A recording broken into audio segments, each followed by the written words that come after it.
That is correct. SMI is sending out Daki-kun. We actually don't have a bio on Daki-kun, so I can't help you out there. But we should be seeing some great game, regardless of whether or not we know what Daki-kun is about and what he's going to do. So, Well, we'll certainly see. yeah, let's get in here. Getting right into the game in the upper right-hand corner. It's going to be our Protoss player wearing the green shorts this evening, taking a very commanding, very cool win in the last game. It is King from Team Overdose Gaming. And in the bottom left-hand corner, representing Team SMI, trying to do his Zergy best to take down King, it is Daki-kun. So I wonder if King will try the same sort of thing again, but I mean, you gotta know that Daki-kun watched the last game, at least you would assume. So he's gonna be looking for that. He's gonna be seeing what, if he does that, what can I do to stop this early? You gotta think though that King is gonna try not to do the same thing twice. I mean, maybe he will. Maybe he'll go for the exact same thing, be like, you know what? I'm just gonna make 400 cannons, and then I'm gonna do whatever I want. But if he does, then Daki-kun has to it definitely has to keep that in mind. So we may see some early aggression. I feel like that is one of those builds that you want to stop before it happens. And King potentially even sniffing that out, sending the probe across to see, is he putting down an early pool? Nope. Nope, going for that fast expand, and he puts the probe right on it. Oh no, he's not. He's going for the scout. Yeah, he's at 15 right now, so we would expect a either pool or hatch to be coming down as the pool comes down. So it's going to be a pool before hatch. We expect to see that hatchery at some point. King doing a similar opening as he did last time, pylon out front first, and seeing that pool was later, I expect to see a Nexus first as he did last time as well. Now, King deciding not to try and harass that drone that's going to put down the hatchery. Does scout out that timing on the spawning pool. Yep, there is a drone that's going to scout the timing of the Nexus going down. I mean, I think it was fairly assumed that he was going to go Nexus first with the scouting info he did get. But putting a Forge down in the middle here, King, a very good player, so I'm sure he knows that this is the appropriate spacing to put a gateway down eventually. So similar openings now as we see another pylon as well. So King still does have a probe at the edge of this creep here in Daki-kun's base, so he's going to be able to continue to scout. Yep, and a queen is in production for Daki-kun, so that will put an end to that probe as the Overlord is going to see that it's there. So also another Overlord coming towards the base of King. He doesn't have anything to be able to thwart that away, so he's going to be able to get a little info from that as well. Great wall placement here by King as well, just putting things down exactly where they need to be. You can tell he's done this a couple times. Maybe once or twice.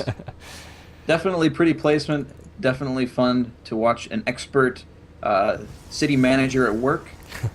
And while we've got a lull in the action, I just want to say a thanks to everyone for joining us. We appreciate you coming out to support SC2CTL. You can do so in kind by following at SC2CTL on Twitter, as well as at WingNetSC and at Galligation. We will be your commentators tonight as we go through the series between SMI and Overdose Gaming. So far, it's been pretty exciting games. Absolutely. You don't see the carrier Void Ray push very often, and it's definitely a treat to see. Yeah, if you happen to miss Game 3, you'll definitely want to check that out on VODs, youtube.com/wingnetstarcraft. They will be up tomorrow. If you subscribe there, you'll get a notification, or just check it out. We've also got VODs from all the other weeks of Season 1 of StarCraft 2 Community Team League. Now Daki-kun doing a great job of getting vision on the map. It puts Lings on those towers, which is going to be able to see that probe coming across the bottom of the map, although I'm not sure if he was looking at his mini-map at quite the right time. Interestingly, King is ahead in workers from Daki-kun. He's got 30, where Daki-kun has 29 now. But I suspect getting those bases. Yeah, I suspect Daki-kun will be ramping up the drones here quite quickly, as he does have the third hatch going down, about to complete. But King is going to scout that out, so he knows exactly what's going on. So he's going to make some calculated adjustments in his play here. Put down 2 Stargates. It's going to be a similar build as what we saw last time, then. I expect him to open pretty early here with a similar Void Ray style. I mean, getting 4 to 5 Void Rays along with Mothership Core, you can get out and really do a lot of damage to those very far away expansions like this third from Zerg. But then where you go from there is the interesting bit. Zergling going to get picked off as trying to kill the probe, returning to base after a successful day of scouting. Dakikun does still have his overlords around here, so he could turn those into overseers at any time. Oh, he doesn't have a lair yet. Well, this is a fairly late lair. He doesn't have... Yeah, Dakikun doesn't have any tech, really. He's just now putting down Evolution Chamber and a Roach Warren, but still isn't even bothering with lair. He's just now started mining gas. He's only got just under 100 mined out of each of these extractors here, so he's not going to be able to do that for quite a while. 2 Void Rays in production, as I thought. Looks like he's going to be rallying those around to try and possibly take out those overlords as one does come in. Oh, I just hit the B button. Good night. So we get to see that overlord again. He's coming through the main base. It's so exciting. Instant replay. As we all know, the V key is right next to the B key. Those Void Rays do come out. The prismatic alignment taking down those overlords just a slight bit faster than without it. So the lair is coming down now at 8 minutes. We do have two more extractors going down, and so he's going to be getting that gas. The Roach Warren has finished, and Spore Crawlers are going down at his bases, so he knows what's coming. So let's take a trip into the mind of Dakikun. You've been in his base, you've seen 2 Stargates, you see 2 Void Rays out. What do you think? Well, based on what I'm seeing right now, it looks like he's going to try and go for a Roach Ling all-in, but I don't know if that's what he's going to end up committing to. Yeah, if we look at units, I mean, One King has 4 Void Rays and 1 Zealot. So he's really going for air, but Dakikun's drone count is getting close to that magic number 75, so he's going to start packing out a lot of units here real quick. So, and look at One King, he's doing the same exact thing. He's got 4 Void Rays in that mothership core, and he's heading directly for that 3rd base. And I mean, if One King attacks this at the right direction, he might be able to take it down like he was able to in Game 1, but Dakikun does have 2 queens there, in addition to 2 Spore Crawlers. So this just in, Delegation, we have a fleet beacon. A fleet beacon, so we are going to be seeing a similar build. Oh, Dakikun. He does have a macro hatch going down here, but these Void Rays are going to run into a Spore Crawler, take that down with ease with prismatic alignment, but that doesn't waste. Oh, but look at the queens. 4 queens show up to defend, and that's going to chase those Void Rays right on out. Yep. Great play by Dakikun, sensing that was coming in with those queens there. I think he has been, looking at the units, he has 7 queens, so he's been heavy in production of those queens, but One King not taking no for an answer. But he has to watch out for that mothership core. Yeah. Those drop quickly if you're not careful. So we do see the Roach speed, we see Hydra speed, and we see missile attacks level 1 going down. So this is going to be Roach Hydra push. And One King doing the same thing too. He's making these pylon walls here with a lot of cannons behind it, slowly ramping up the number of cannons as well. So these bases are going to be well defended against Ling runarounds. He's not going to worry about that. He's just going to go for the meaty push of Roach Hydra. Which this could actually work if he hits the timing right. If he gets in there at the right time, he might actually be able to do some serious damage. Yeah, this is exactly what I was thinking about last game. He's got all the upgrades coming down much faster than his counterpart last game. He's got the Hydras in much higher numbers than he did last game. So 16 out right now, 7 more in production. He's going to have a ton of Hydras here. So if he can come out and do a huge push on this, he might be able to get something done. Dakikun saying, F the police, I'm just going to run my queens across the map off creep. I don't care at all. Yeah, that's definitely an interesting choice here, because there's going to be a few Lings that are going to poke in here, and they're going to run into a wall of cannons and Void Rays, but now we've got carriers in production. 2 are out, 1 more in production, and 3 more Stargates coming down, so this is identical to what we saw last game. This is a really interesting choice by Dakikun to take all his queens across the map, because he doesn't have any at home. He's making 3 now, but he's going to be hurting for larva for a little bit, as he is not going to be able to get those larval injects. And we see queens do 10 damage to air, and Hydras do 13, so the queens only do slightly less damage as the Hydras come in. But they do have those injects, which is going to keep him attacking a little bit longer. But those Hydras not able to get great positioning. The Void Rays, the carriers, just doing so much damage, and this is all going down. I think One King only lost interceptors in that whole entire fight, but And I mean, more queens are streaming in and getting a few of these injects, doing a little bit of damage, but they're not able to. I mean, they're just targeting the interceptors. They're not really getting a whole lot done on the infrastructure here. And every single one of these queens is going to fall. He's got great timing on those injects, but it's just not enough. Yeah, the thing is too, it's like Zealot Archon of air. It's the Void Ray carrier. The Void Ray's tanking for those carriers as they were just sitting there doing their damage. The carrier captains reading their newspapers as the Void Rays are out there saying, hey guys, we'll take all the damage while your little interceptors do everything. But look at the third base. It's protected by 10 cannons again. Thanks, Fosta SC2. That is transfuse, not inject. I appreciate you correcting me on that.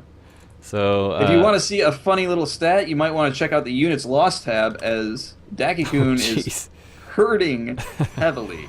Yeah. Well, let's look at the what's the army value tab? Yep, can't figure it out at the moment. But anyways, I'm sure it's a lot to a little. Dakikun now expanding all over the map, taking 2 more bases, a 4th and a 5th, getting those infestors out, getting the pathogen glands down, now putting a spire down too, so it looks like he's going to be trying to do a similar defense as his predecessor did. Let's see if he's able to pull it off a little bit easier than his, again, predecessor was able to. Problem is, though, there were just 5 carriers. There's still 5 carriers in production, plus 2 air weapons is coming down. I mean, the noose is closing, Allegation. What is Dakikun to do? The Spire is way too late. The Hydra numbers are way too low. This is just, I mean, it'll be interesting to see what he's able to pull out here. Mini Wang in chat saying the best response is attack the Viper. Yeah, we both sort of agreed with that in the last game, but we didn't see that out of Daze, or now Dakikun looks like he's going into Infestor Corruptor again, just the same as his predecessors, so we're not seeing any Vipers here. But really, I mean, he's really hiding those carriers behind the meat of the Void Rays, but it looks like he's actually making way less Void Rays this game also. Well, seeing the effectiveness of those carriers, why not? Yeah. I think when it comes to a certain point, I mean, One King basically just runs the game. He doesn't need to expand anymore. Once he gets his 200 army, that's it. So I'd One really King making his carriers do a little dance on patrol, and Dakikun trying to get a scout off with a big group of lings. You know, sent 8 lings over to try and do some kind of scouting at the front. So if we take a second look here at the units tab, we've got 21 Hydras, 10 Zerglings, and 101 drones. So the drone count definitely just as high this game as it was last, so we expect to see, you know, honestly, I think it was back to a Fun Day Monday when it was like a carrier game or something like that, and the player just kind of did a slow siege across the map with a lot of Spore Crawlers, a lot of Queens, and a lot of Hydras, and I think that was something that actually took it down. That was long before Vipers were even a thing, so... Well, he's doing something similar to that, as he's got a bunch of Spore Crawlers being produced in the middle of the map, tons of Queens, bunch of Infestors, and a handful of Hydralisks. He is getting ready to defend, but if One A Day goes the same attack path that he did in the previous game, he's not going to go down the middle of the map like that. He's going to hit the expansions that are on the outskirts of the map. Canuck 247 in chat saying carriers OP. While that may be the case, the thing that's that needs to happen is the Zerg, once they see the carriers are in production, they need to do something to stop it. I mean, we just haven't seen a good response from either game that One King has done this. Well, One King has been able to shut it down with just these huge numbers of cannons. Yeah, I think Dakikun has the right idea though. He's got what? 18 Queens out here, which is, I think, going along the right direction. What he needs is about 20 Spore Crawlers and about 4 Vipers. So he does have the hive going down, so if he does get some Vipers out, does put down those Spore Crawlers, I'll be interested to see how it handles this. Neural Parasite going down. Only the Flyer Carapace level 1 going down. Level 2 Flyer attacks. So dual Spiring, trying to get those upgrades out. The Infestors leading the charge here, it looks like, as the Queens are having a little bit of trouble staying in creep, but One King's army is moving to the south while Dakikun is sort of edging his way up the middle here. And this may be the right. I mean, obviously, the mothership core is going to allow for the. Oh, it's a mothership. Yep. And does not have the energy for mass recall quite yet, but it will soon. But Dakikun taking this advantage to try and press the front here. Yeah, but all those hydras are just getting destroyed by those cannons. He lost about half of his hydra count there, which is so important. But maybe he just wanted to do that to replenish with a bunch of corruptors because he was at 200. One King now moving forward though with this air army, and oh, Dakikun is way far away from his spore crawlers. And great fungal there, but what's he going to be able to do with it? Those interceptors are just tearing everything apart. All the queens are dead. Everything. Yep. It looks like One King is just going to roll right over Dakikun. Dakikun with a response, not able to get anything done here. But what is... Dakikun is morphing in a bunch of overseers, a bunch of corruptors. I mean, maybe the corruptors be a little bit more useful this time because there's not as large of a void ray count, but still, before the corruptors can even do any damage, they have to kill that mothership. And Dakikun does not have the same bank as his predecessor did, and he's not able to remax quite the way that he wanted to, but he is getting those upgrades. But One Day just being methodical, taking that bottom base, making an obscene number of cannons, and slowly denying bases, slowly progressing across the map. I mean, that's what he needs to do to secure this game. This is a slow-moving army, and you have to be careful with it. Well, as we look at army supply now, One King has a 135 supply army with 65 workers. I mean, and that's what he needs. So at this point, he's maxed. So he doesn't have to do anything but just sit back, because you can assume that your Zerg opponent is maxed as well. No! And, oh, Dakikun caught off guard. So many infestors die there before doing anything. Now trying to reposition himself, does get the fungals off, but to what end? I mean, the rest of the infestors go down. The corruptors are retreating, running for their lives. Yeah, the fungals being used there just to make sure the army can be detected, I think, is probably about the only reason. And finally, the mothership core does go down. Huge fungals there, but the corruptor numbers are dwindling fast, and that's the GG. Woo! So we see two identical builds in 2 games in a row from One King. You know, Dakikun, obviously, I'm sure he watched the previous game, so I mean, maybe Zergs need to look at their playbook a little bit and see what they can do against a big push like this. I mean, I heard in Wings of Liberty there was a quick, you know, carrier rush, so to speak, that was really strong, but we just almost never see the end game carrier army. No, you really don't, and I think that that's why they're caught so off guard. I don't think they know exactly what to do about this. They don't know how to handle it, and I think that's why One King continues to do it, is, frankly, it's working, you know? I mean, everything that we've seen thrown at him, he's been able to thwart and able to just kind of walk in and do what he needs to do and expand behind it and make 400 cannons and well, yeah, because do what he's doing. I got interrupted there because the big attack happened, but what I was about to say is that, you know, once he gets to 200, he's got this huge income. He doesn't have to spend it because he's got basically an untouchable army that can't be touched, so he's got an unlimited income source to build nothing but cannons. That is correct. Unfortunately, again, we don't have the bio information for SMI's next player, which is Nexius. This is a second for a couple logistical items if you want to tell people about Sure. the things. Thank you for joining us this evening. This is StarCraft 2 Community Team League. We are in the playoff stages, and you are watching the match between Team Overdose